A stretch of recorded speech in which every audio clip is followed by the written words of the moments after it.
Hi, I'm Jason Sterling. Recently, I realized it's been 20 years since I took my very first cruise.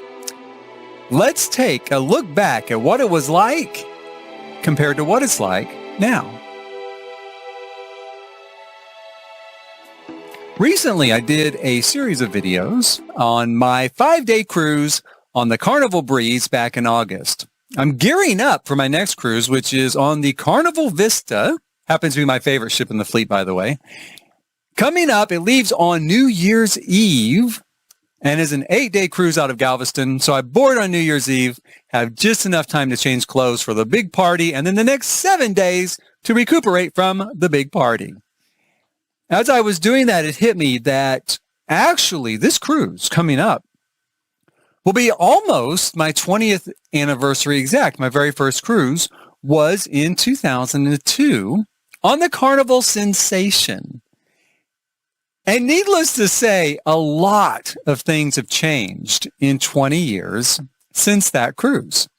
The first thing that popped in my head, of course, is the ships themselves. Now, when I boarded the Carnival Sensation, I thought it was huge. I thought it was the biggest, and that was not the biggest ship afloat, but I thought when you walked on board, you could feel like that was the biggest ship. That was the biggest ship ever put to sea. Ever to sail. It had this great 6-story atrium all the way up, big and open, giant skylight over it. So yeah, I mean, I thought that the Sensation was a massive ship, and it was pretty big. It was pretty big for its day. It was not the biggest cruise ship afloat even at that point, but it definitely held its own. Now, of course, nowadays, even the Vista is about twice the size that the Sensation was, the Fantasy class was. And you've got much larger. The Mardi Gras is going to be probably, it's 180,000 tons. So, 2.5 times the size maybe of the Sensation. And Royal Caribbean has ships in its fleet that are about 3 times the size of the Sensation. And at the time, I can remember telling people, well, when you take a cruise, it is like a floating hotel. When I went on the Sensation 20 years, it's like a floating hotel. So cool. So awesome. You have a different town to go to all the time though. And sometimes you're out in the middle of the ocean. It's great. Then it kind of evolved into more of a floating resort. There was more than just 2 restaurants, and there was more to do, and it was bigger. And now I would say it's much more like a floating resort town. So that is a big difference. It went from becoming a floating hotel to becoming a floating resort town at sea. The other big thing I think that's changed has been food. Food has seen a really remarkable change over 20 years. Now, 20 years ago on the Sensation, we had the main dining room, of course. We had the buffet area, the buffet dining room. You had pizza, which was 24 hours a day, even back then, as I recall. And during the day, kind of like as a lunchtime alternative, you had what they called, I think it was called the pool grill, which was essentially what it was. It was an outdoor grill where they did burgers and hot dogs. I think that was it. I don't even remember fries with it. Maybe chips came with it.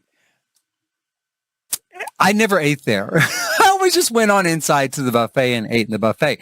I think the grill was kind of like, you just want to grab something. You don't even want to put a towel around you when you get out of the pool. Okay, here's this grill set up. Beyond that, you had tea time, like a tea time in the afternoon.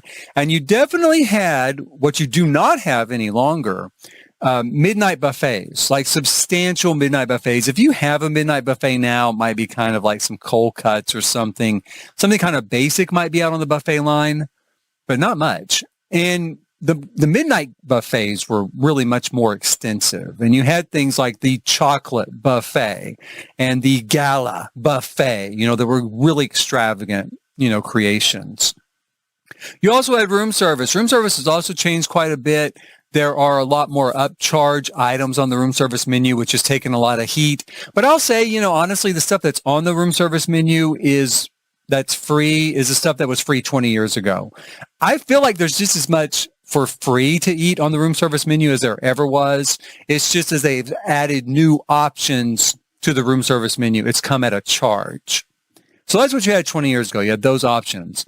I mean, at the time, I thought it was great. Time I thought was plenty. Nothing wrong with that. Now, of course, you've got all of those options, minus the midnight buffets. Plus, say on the Vista, you've got a Mexican restaurant, a seafood restaurant, a Guy's Burgers, Guy's Barbecue. You also have food at some of the bars, like the pub has pub food. You've got the specialty sushi restaurant. You've got the specialty Asian fusion restaurant. You've got the specialty Italian restaurant. And you've got the specialty steakhouse. And then in addition, you've got the chef's table, which is not really a restaurant, but another way to dine, another sort of way to dine. You can throw into that also the cafe, which has various items to purchase to eat, and on the Vista, an ice cream parlor. A lot of these have come at an upcharge. That is true. A lot of them don't. The burgers, the Mexican, the barbecue, all are not an upcharge. The Asian fusion place and the Italian place have lunch menus that are free of charge. So you have a lot of options now to eat that you never had in the past, whether they cost more or not. That's been one of the big changes I felt like to cruising, were those additional options. Where there hasn't been a really big change to cruising, well, kinda. There's been kinda. I don't feel like rooms have changed all that much in 20 years until the launch of the Mardi Gras. Big problem with the Mardi Gras right now, and I've not been on it, but the big problem I see right off the bat with it is that the rooms are smaller. In general, the rooms are smaller than the other Carnival ships, so that's been a big change in 20 years. And that's just recent, though. I'm not really counting that. I'm counting as the big change in the last 20 years are balcony staterooms. 20 years ago, the only rooms that had a balcony on the Sensation were the suites, and you only had a handful of those. I'm not sure exactly how many, but probably not more than 24. Maybe not that many. Maybe 18. I don't know. I didn't count them, but you get the point. Those were the only rooms that had balconies. Otherwise, all you had was inside and outside, and they were roughly the same size as we have today, kind of the same configuration as we have today, a little bit different configuration. They made the bathrooms smaller, and they put in like a love seat in indoor, inside-outside cabin categories and balconies now. So they did do that, but by and large, it didn't change that much. The decor changed a little bit. But balcony rooms were the big change. And then now with the Mardi Gras, you've had a big change, which is the negative change. The rooms are smaller. And they're noticeably smaller, I think. They're noticeably more narrow. And some things, like in their suite category with Mardi Gras, the Ocean Suite just looks like an extended balcony room to me. And it is extremely long and narrow. The great thing about a suite on the Sensation or the Conquest or the Vista, you had a much broader view. You had a much broader balcony and a much broader view. So, okay, that's been the big change with rooms, I think. And it wasn't a huge change. Balconies were added, and that was needed. That was, there are people, though, that do look at the exterior of the Sensation and that class of ships and think it looks really strange because there's no balconies there. There's no openings hardly in the side of the ship. So that was cosmetically, it was a huge change. Activities also underwent something of a change, I would say 20 years ago. This is my feeling. 20 years ago, I feel like there were more, well, not more, but they stayed open later. The nightlife on Carnival was better 20 years ago, I think. I felt like the clubs stayed open later and you had more options, especially for late night entertainment. 20 years ago, during the day, you didn't have much to do. Now, I'll say that. During the day, you had the casino, the spa, and the gym. The casino and the spa both were up charges, of course, naturally, right? Casino. You also had a selection typically of daytime games. We're going to call them daytime games, like bingo or the hairy chess contest or, I don't know, limbo or something like that out on deck. I remember them doing like an Olympics once, like a deck Olympics. Okay, so you had stuff like that, kind of cheesy, corny games. And you had talks during the day, which would be stuff like a port talk or a disembarkation talk. Boring, pretty boring. Most of the port talks haven't changed. It's usually just like shop here. It's where we get kickbacks, shop here. I don't know they get kickbacks. That's a joke. But, shopping talks and stuff like that. And that was pretty much it. Now, over the years, they've added things like theaters, like the Thrill Theater. A lot of fun. The Vista has an IMAX theater, like an actual full-size IMAX theater on board the ship. They have massive water parks for the kids. And they had a pool 20 years ago, too, but it was not any bigger than we had today. And the slide that went into it was like a backyard slide. That was it. They've got these massive water parks for kids. One of the sister ships to the Vista, I think, put in one of those bouncing rooms instead of an IMAX for kids. And again, you've got things like an ice cream parlor on the ship and a cafe on the ship to go to during the day. So some of the activities have definitely increased. You've got things like the bicycle and the ropes course and miniature golf and now a roller coaster. Roller coaster isn't upcharge, but it's still there. You've had things added. I'm going to count this as an activity like the adults only deck. You had an adults only deck kinda 20 years ago. This has been a big change, but it was a topless deck. It was for when you wanted to go up on deck and you wanted to sunbathe, not in the nude, but without a top. So mostly it appealed to women and to straight men who wanted to ogle women, which was discouraged naturally. I don't know what kind of penalties they had, but I'm sure there was something. I don't know. There was a penalty. I hope there was something. But anyway, that's what it was for. That was it wasn't even called an adults only deck, I don't think. Just it was called, like a topless sunbathing deck. Did it have a name? I don't know. Sun deck, maybe. Now, of course, you have the adults only deck with its own hot tubs. On the Mardi Gras, it has its own pool. The Vista they always have bars. The Vista also has like a lunch counter. Now it's mostly salads and stuff that tie into kind of the spa theme. But hey, it's there. You can go out there and hang out all day long. So that's been a kind of an addition to the activities. And I would say, even though nightlife, which we're going to come to, where it's changed. One thing that's changed with the nightlife, I feel like, is there are more cruise director-led parties than there were 20 years ago. That's how I remember it. 20 years ago, you did not have the cruise director to such a great extent, kind of a master of ceremonies in the middle of the lobby or the middle of the deck, rousing up a crowd, for the white party and the 80s party and the whatever the lobby party was called and the gala party. You didn't have all of that. What you did have in its place, though, were things like a past guest party, where everybody who had been on a ship before, everybody, not just a certain level of the loyalty program, got to go to a past guest party. And, there were hors d'oeuvres there and free drinks for everybody there.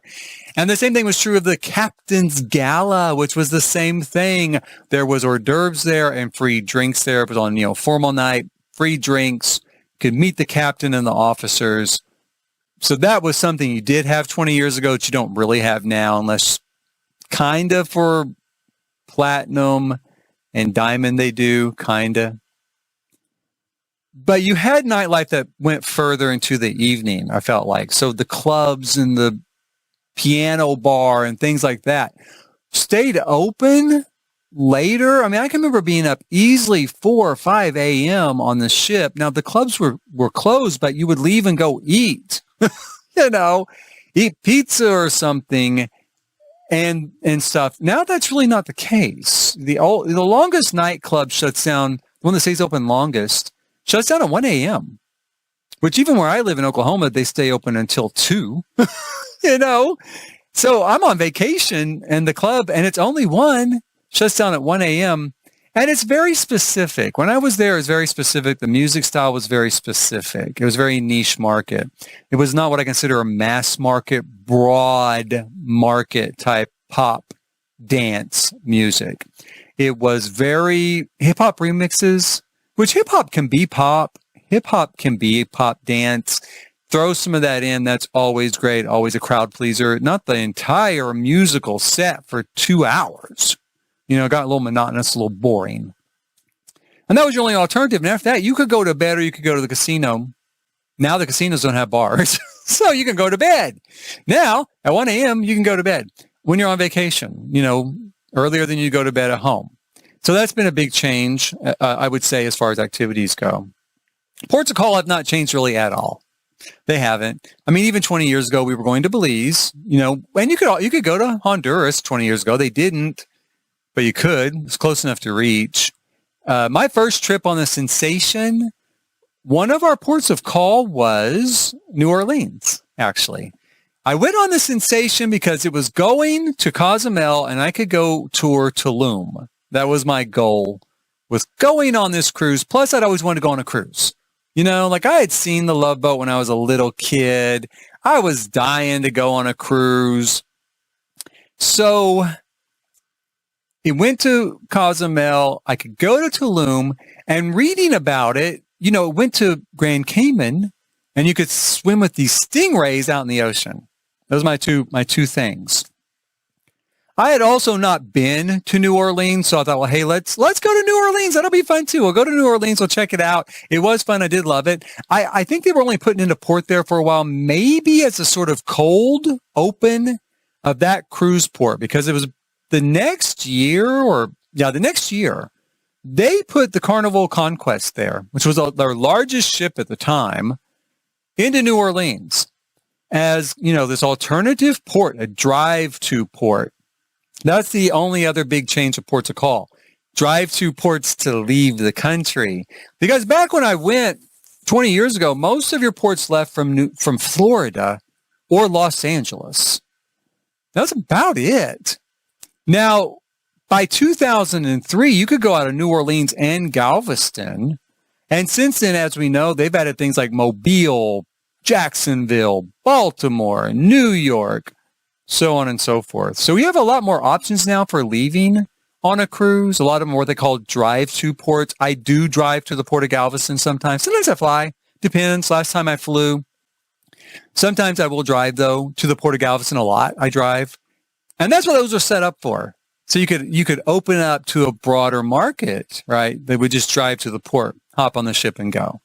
So that's been the other big change. And that's it. That's been like 20 years of how I see the history of cruising with Carnival, cruising on Carnival Cruise Line, and the changes that have taken place. By and large, I think the changes have been good. I do. Even upcharge restaurants, I think, are good. It gives you more variety because everything that was free is still free. And prices haven't gone up that much when adjusted for inflation. And I'm not kidding there either. Prices have remained pretty flat, even not adjusted for inflation. So, and all the stuff that was free is still free, plus more. But then some of the things they've added along the way have been an upcharge. But I do think it's been good overall. I think it's gone in the right direction. I love cruising. That's my thoughts on 20 years from start to my next one, a couple more months, my 20th anniversary take on cruising with Carnival Cruise Lines. Thanks for watching.